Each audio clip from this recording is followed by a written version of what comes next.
Helo pawb, chi'n iawn? Sophie sy yma a dwi'n gweithio i Sally Holland, Comisiynydd Plant Cymru. Mae gan Sally rôl pwysig iawn i sicrhau bod pob un ohonoch chi yn cael ei gadw'n ddiogel, yn iach ac yn hapus. Heddi rydyn ni'n mynd i meddwl amdano Erthygl 31, eich hawl chi i chwarae ac i ymlacio. Beth yw eich hoff gêm chi i chwarae? Beth am i ni gyd cael llygad am 2 funed a meddwl amdano beth yw ein hoff gêm chi?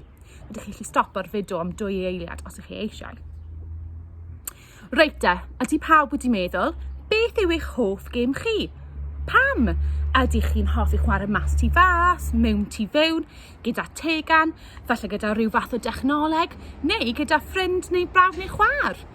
Pam nag chi yn dweud wrth ffrind, aelod o'r teulu, neu rhywun sy'n byw yn tu chi, beth yw eich hoff gêm chi'n chwarae, a falle dysgu nhw sut i chwarae hefyd gyda chi.